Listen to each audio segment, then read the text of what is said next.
खुद को कदम उठाने से पहले अमरीकियों से तुम्हारा सौदा करने की कोशिश करेगा। मेरा भी यही ख्याल है, मुझे खतरा मोल लेना पड़ेगा।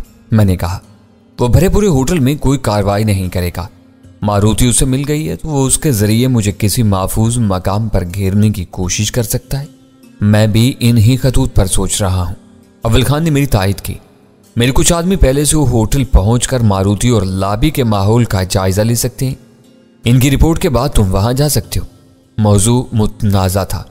हमारी राय तकसीम हो गई थी। खासे बहस मुबाहसे के बाद इन तीनों को मेरी और अव्वल खान की राय से इत्तिफाक करना पड़ा, क्योंकि इस वक्त कृष्ण कुमार के खिलाफ हमारे पास सिर्फ एक कार्ड था और उस पर मारुति का नाम नक्श था। सुल्तान शाह मुसलसल जगदीश के मुहासबे पर अड़ा हुआ था। उसका नजरिया बिल्कुल बेजान नहीं था। यह भी तय हो गया कि मारुति का मामला साफ होते ही जगदीश की गर्दन नाप ली जाएगी। उससे पहले उसे छेड़ने में मामलात बिगड़ने का अंदेशा था।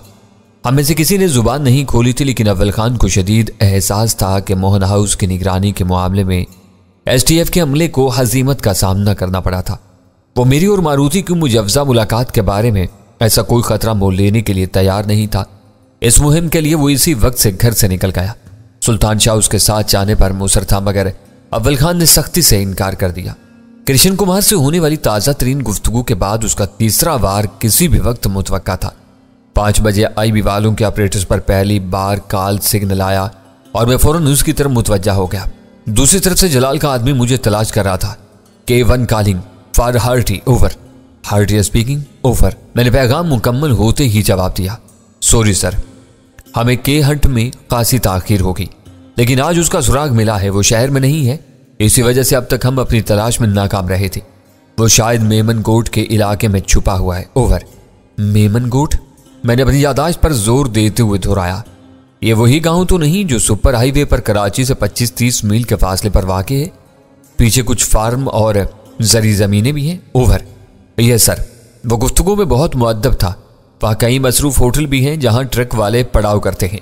इसके बावजूद किसी अजनबी का आबादी में दाखिल होना बहुत मुश्किल है। कमर्शियल पट्टी अबूर करते ही आदमी गांव के बासों की नजरों में आ जाता है। महज इसी खूबी या खराबी की वजह से पता चला है कि 2 रोज पहले कृष्ण कुमार के हुलिये का एक आदमी किसी के साथ गाड़ी में आबादी से गुजरा था और बागात की तरफ जाने वाली सड़क पर चला गया था। वो एक बाग में ठहरा हुआ है। वहां यकायक पुरस्कार गाड़ियों और अफराद की आमदोरफ्त भी शुरू हो गई है, ओवर। अभी तक ये सिर्फ इतलात हैं या इनकी तस्दीक हो चुकी है, ओवर। मैंने पूछा। हमें बताया गया है कि हरीफ बहुत चालाक है, उसे कोई सुनगुन मिली तो वह फरार हो जाएगा। मेरे 3 आदमी वहां होटलों के आसपास मौजूद हैं। उन्होंने बागों में काम करने वाले मकामियों से इन इतलात की तस्दीक कर ली है। कृष्ण कुमार के वहां पहुंचने के बाद 3 गनमैन भी इस फार्म पर पहुंचे हैं, जो दिन रात कॉटेज के गिर्द चारपाइयों पर बैठे रहते हैं, ओवर। गुड। वो शहर से इतनी दूर है तो उसका सुराग लगाकर तुमने बड़ी कामयाबी हासिल की, ओवर। अब हमारे लिए क्या हुक्म है? वहां ऑपरेशन के लिए हमें कराची से मजीद नफरी ले जानी होगी। इसके लिए चंद घंटों का वक्त दरकार होगा, ओवर। फिलहाल उससे दूर रहकर निगरानी करते रहो। वो निकल जाने की कोशिश करे तो पूरी कुव्वत से उसे रोक कर पकड़ लिया जाए। दूसरी सूरत में उसे किसी छेड़छाड़ की जरूरत नहीं। मैं जल्द ही अगला लाहे अमल बताऊंगा, ओवर एंड ऑल। फोन पर लंबी हाँक रहा था और इतना बुज़दिल है कि कराची से मीलों दूर जाकर वीराने में छुपा हुआ है। सुल्तान शाह ने कहा, यह बुज़दिली नहीं, उसकी एहतियात है। आईबी वाले उसे शहर में ढूंढते फिर रहे थे और वह मेमन गोट में छुपा बैठा था। मैंने उसकी तस्दीक की। इतने ज्यादा मोहतात लोग इसी कदर खतरनाक भी होते हैं।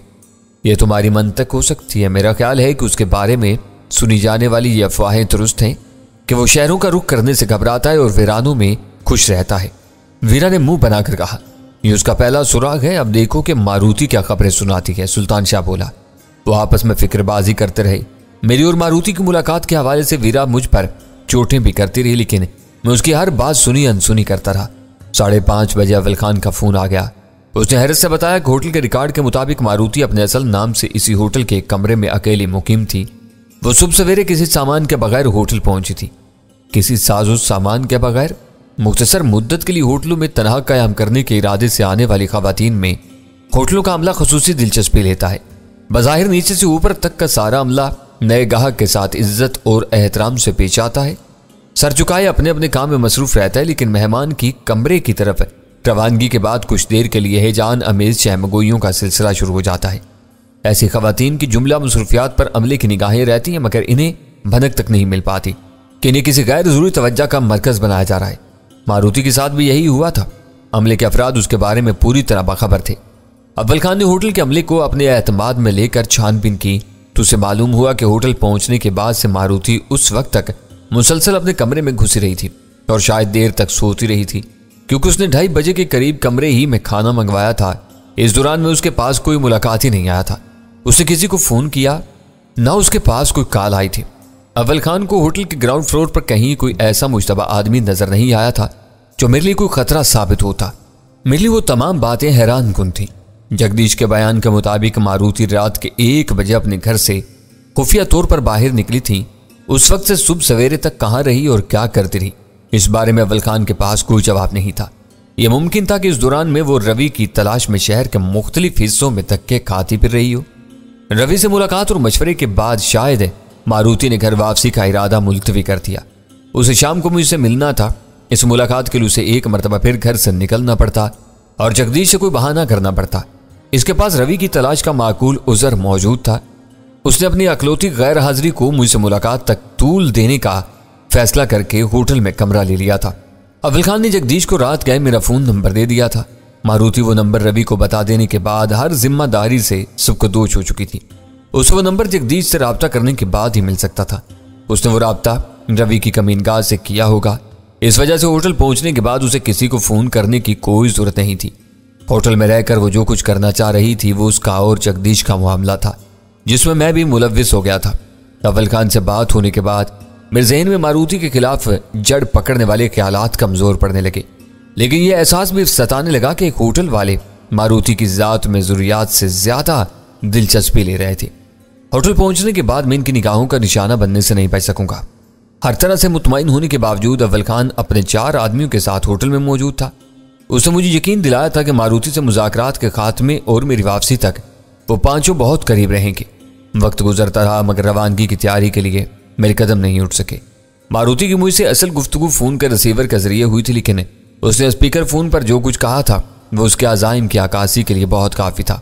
मैं अपने दिल पर इन बातों का बोझ महसूस कर रहा था। मुझे किसी और की फिक्र नहीं थी, बस गजाला के मजरू जज्बात का पास था जो मैं उससे नजरें चार करते हुए कतरा रहा था। वो खुद भी मेरे सामने बैठने के बजाय बिला वजह घर में इधर उधर टली फिर रही थी। क्या बात है, क्या मारुति रवि मोहन से मुलाकात का इरादा नहीं है? 6:15 बजे वीरा ने धीमी आवाज में चुटकी ली। मैं से घूरते हुए बोला, वहां जाने के लिए मुझे किसी किस्म या खास एहतमाम की जरूरत नहीं है। उठूंगा और निकल जाऊंगा। जाना है तो वक्त पर जाओ, वरना मत जाओ। वो मानी खेज मुस्कुराहट के साथ बोली। मुझे भी बहाना दरकार था।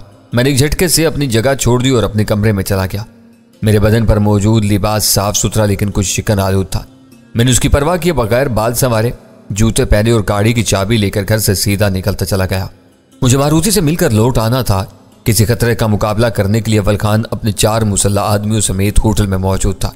मैंने कोई हथियार अपने साथ लेने की जरूरत महसूस नहीं की। सुल्तान शाह के साथ वीरा भी मुझे रुखसत करने के लिए पोर्च में निकल आई। मैं गाड़ी का इंजन स्टार्ट करने के बाद चंद सानियों के लिए रुका रहा, लेकिन गजाला की झलक भी नजर नहीं आई। मैंने बोझल दिल के साथ गाड़ी फाटक से निकाल ली। मारुति ने मुझे वक्त की पाबंदी के लिए ताकीद की थी। मैं कदर तेज रफ्तारी मगर एहतियात से ड्राइविंग करता हुआ मुकर्रर वक्त से 10 मिनट पहले होटल की पार्किंग लाट में पहुंच गया। इस वक्त भी मुलाकात के बारे में मेरे दिलो दिमाग में कशमकश जारी थी। उसने वक्त पर पहुंचने की ताकीद की थी तो मैं भी वक्त से जरा पहले वहां पहुंचने में अपनी हतक महसूस कर रहा था। गाड़ी एक मुनासिब जगह पार करके मैंने वक्त गुजारी के लिए सिगरेट सुलगाई और नीचे उतरते वक्त दरवाजा लॉक कर दिया। इस अमर में कोई कलाम नहीं था कि जब मैंने मोहन हाउस में मारुति की पहली झलक देखी तो मेरे दिल में उससे मुखातिब होने की एक बेसाख्ता ख्वाहिश जाग उठी थी। अगर वो अपने मकाम से गिरकर आमियाना अंदाज में मुझे तरगीब देने की कोशिश ना करती तो शायद मेरी वो ख्वाहिश और बढ़ जाती। लेकिन मारुति ने जगदीश से मुश्तइल होकर जिस तरह अपने निस्वानी वकार को ठेस पहुंचाई थी, उसने मुझे मारुति से बददिल कर दिया था। मैंने रिस्ट वॉच देखकर ठीक 7 बजे होटल में कदम रखा और कुछ आगे जाते मुझे लॉबी के एक सोफे पर मारुति नजर आ गई। हल्के से मेकअप और बड़े बड़े सफेद फूलों वाले गुलाबी लिबास में वो चोला जवाला बनी हुई थी। मुझे देखते ही उसने दिल आवेज अंदाज में मुस्कुराते हुए अपनी जगह छोड़ दी। उसके करीब पहुंचने तक मेरी मुतजस्सिस निगाहें ये जायजा ले चुकी थी कि एसटीएफ के कम अज कम 2 शनासा चेहरे मारुति के आसपास मौजूद थे। इन दोनों कमीज और पतलूनें पहनी हुई थी। जिसकी वजह से वो दूसरे लोगों जैसे ही नजर आ रहे थे। तुम वक्त के बहुत पाबंद हो, मारुति गर्मजोशी से मेरा हाथ दबाते हुए बोली। ठीक 7 बजे पहुंचे हो। तुम रात को घर से इन्हीं कपड़ों में निकली थी। मैंने उसके सरापा पर नाकदाना नजरें डालते हुए पूछा। ओह, मेरी एहतियात के बावजूद ये खबर तुम तक पहुंच गई। मुझे अंदाजा नहीं था कि तुम मेरी इतनी खबर रखोगे। इतना माजूज होने की जरूरत नहीं, मैंने तुमसे कुछ सवाल किया था। ये जोड़ा मैंने अभी 6 बजे एल्फी से खरीदा है। घर से मैं सुरमई सूट में निकली थी। वो मुझे अपने हमरा लिफ्ट की तरफ ले जाते हुए बोली, इतनी रात को मैं ऐसे कपड़ों में आजादी से घूम फिर सकती थी। तुम इस कदर खामोश और संजीदा क्यों हो? क्या मैं इन कपड़ों में बुरी लग रही हूं? लिफ्ट हरकत में आने के बाद उसने इटला कर पूछा। लिफ्ट में हम दोनों के सिवा और कोई नहीं था। इस बारे में सही राय देने का हक सिर्फ रवि को हासिल है। मैं क्या कह सकता हूं? वो खिलखिला कर हंस पड़ी। उन्हें तो मेरे बदन पर हर लिबास बुरा लगता है। तुम्हें पता है कि रात मैंने उन्हें ढूंढ निकाला। ये मालूम है कि तुम पहाड़ जैसी रात कहीं गुजारने के बाद सुबह सवेरे इस होटल में आई थी। लिफ्ट रुक गई। दरवाजा खोलकर हम बाहर निकले और राहदारी के सिरे की तरफ बढ़ने लगे। रास्ते में रूम सर्विस के 2 वेटर्स ने हमें बहुत अदब से सलाम किया था। मारुति बहुत मसरूर और मगन थी, मगर मैं अंदर ही अंदर कटा जा रहा था। राहदारी के सिरे पर वाक़ई मारुति का दोहरा कमरा वाकई बहुत शानदार और कुशादा था। बहुत खूबसूरती से सजी हुई खुनक नशिस्तगाह के अंदरूनी दरवाजे से गुजरकर हम पुरशकूक ख्वाबगाह में पहुंच गए।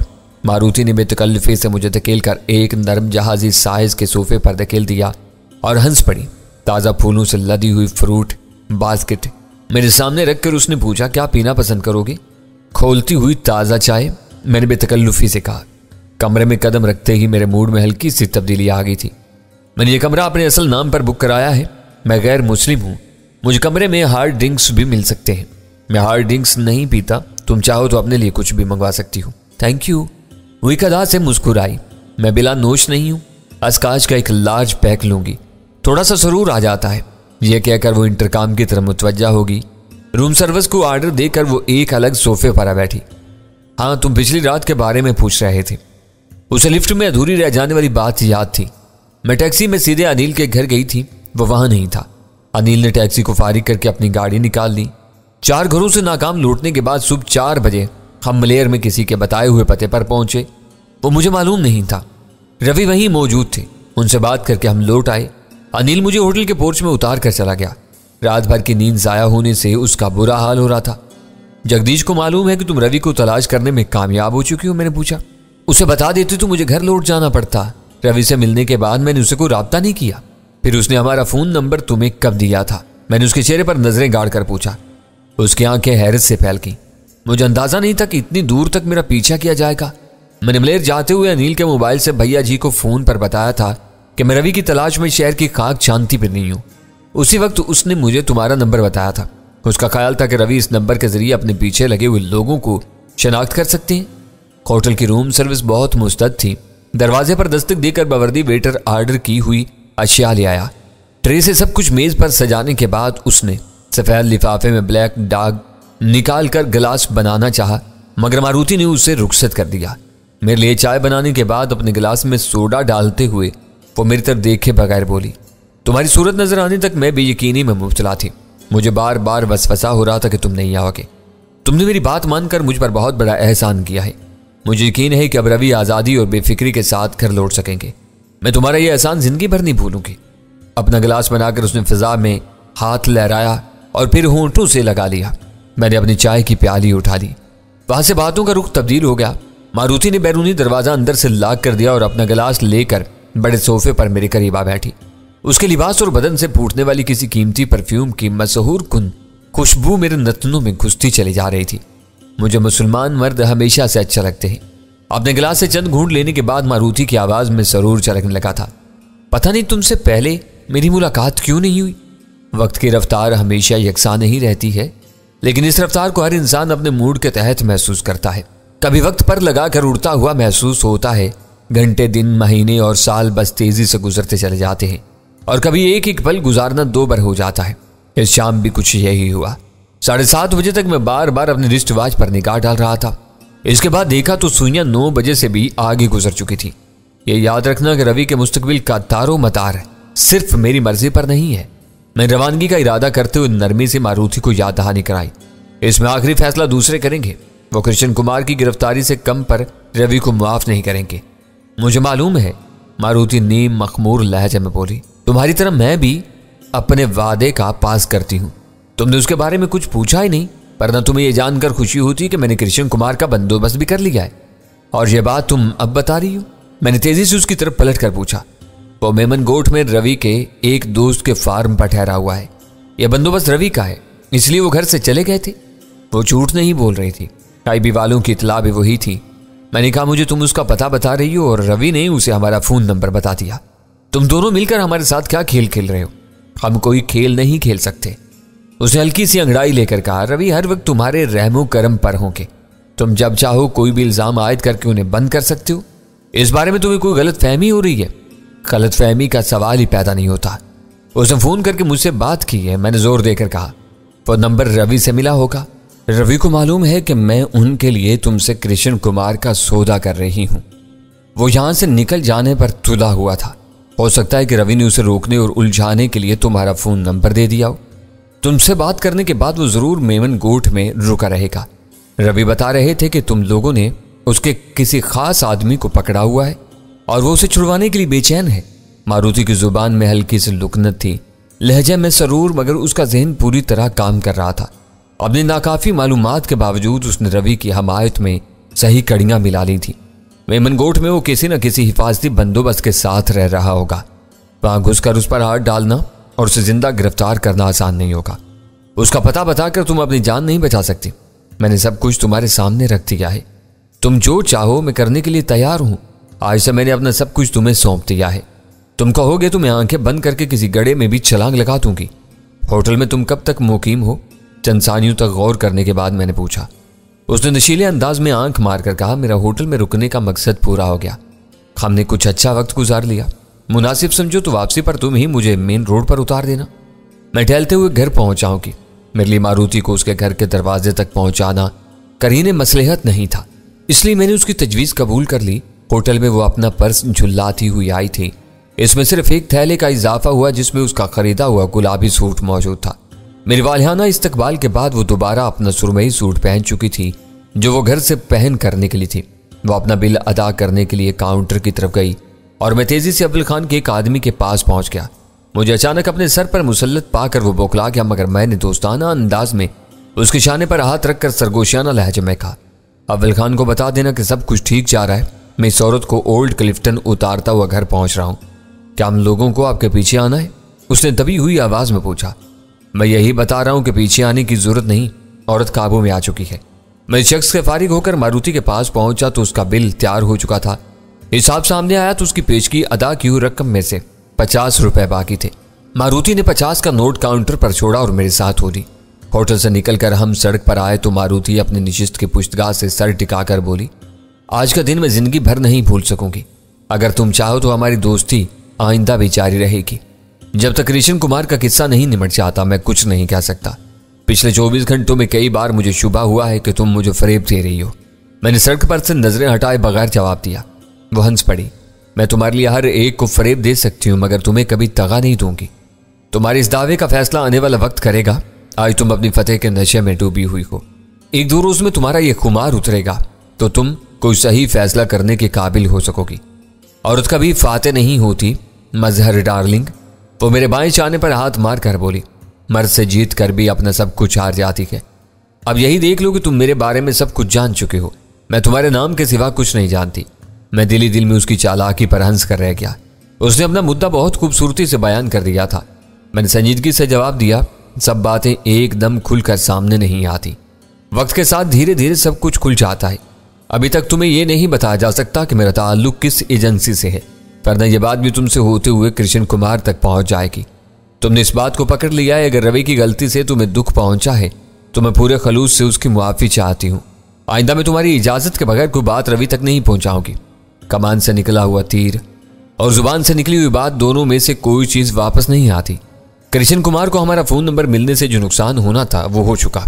अब हम उसकी कचार की तरफ जाएंगे तो वो ज्यादा चौकन्ना होगा।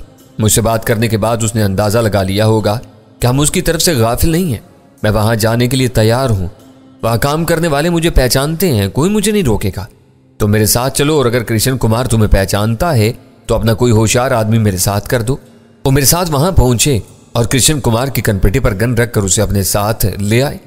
इसकी बेखबरी में ये सब इस कदर अचानक होना चाहिए कि वो भोंच का रह जाए। वो मोम या मिट्टी का बना हुआ कोई पुतला नहीं है, एक चालाक आदमी है। पता नहीं रवि ने उसे क्या कहानी सुनाई है। मैंने सोचते हुए जवाब दिया, अगर उसे ये मालूम है कि वो नंबर तुमने रवि को दिया था तो उसे ये अंदाजा भी हो गया होगा कि तुम हमारे राब्ते में हो या शहर में हमारे बारे में कुछ करती फिर रही हो। वो आसानी से तुम्हारे दाम में नहीं आएगा। तुम ठीक कह रहे हो। मेरी बात सुनकर वो फिक्रमंद हो गई। मुश्किल यह है कि रवि मलेर के एक दूर उफ्तादही इलाके में है। वहां फोन है न फिलहाल मोबाइल फोन की सहूलत है। इसी वजह से वो वहां से मुझे अपने बारे में कुछ नहीं बता सकते थे और मुझे उन तक पहुंचने के लिए शहर में काफी भागना पड़ा। फोन होता तो मैं अभी उनसे बात कर लेती। तुम्हें गलती कर गुजरी हो तो अब मजीद किसी हमाकत की जरूरत नहीं। कृष्ण कुमार को हम खुद देख लेंगे। वो रास्ते भर 1 मिनट के लिए भी खामोश नहीं रही। हल्की सी लुकनत के साथ वो मुसलसल बोलती रही और मैं उसे हूं हां में जवाब देता रहा। मेरे जहन कृष्ण कुमार में उलझा हुआ था। ओल्ड क्रिफ्टन में मारुति को मेन रोड पर उतार कर मैं आगे निकलता चला गया। अगले मोड़ से गाड़ी घुमाकर मैं गुलशन इकबाल की तरफ रवाना हो गया। मेरी रिस्ट वॉच इस वक्त 9:30 बजा रही थी। मैंने गाड़ी की रफ्तार बढ़ा दी। मारुति से मेरी वो मुलाकात मेरी तवक्का के बरक्स से जल्द ही खत्म हो गई थी। मैं घर से अपनी गैर हाजिरी के दुरानियों को कम से कम करके वहां पहुंचना चाह रहा था ताकि वक्त के हवाले से मैं अपना मुनासिब दिफा कर सकूं। मुझे अंदाजा था कि घर वापसी पर कोई और अपनी जुबान खोले या ना खोले, वीरा जरूर मेरी टांग खींचने की कोशिश करेगी। मैंने दूर ही से देख लिया कि अव्वल खान की गाड़ी हमारे घर के बाहर मौजूद थी। वो अपने आदमियों को स्टेशन 4 तक पहुंचाने के बजाय शायद रास्ते ही में उतार कर वहां पहुंच गया था। मेरे लिए फाटक सुल्तान शाह ने खोला। मेरे उतरते ही उसने बताया कि अंदर मेरे बारे में गर्मा गर्म क्यास आराइयों का सिलसिला जारी था। मैंने रास्ते में अपना ज़हन बना लिया था। सुल्तान शाह के लहजे की शोखी पर मैंने गंभीर अंदाज में सिर्फ सर हिलाया और संजीदा चेहरा लिए घर के दरवाजे की तरफ बढ़ गया जो सुल्तान शाह ने खुला छोड़ दिया था।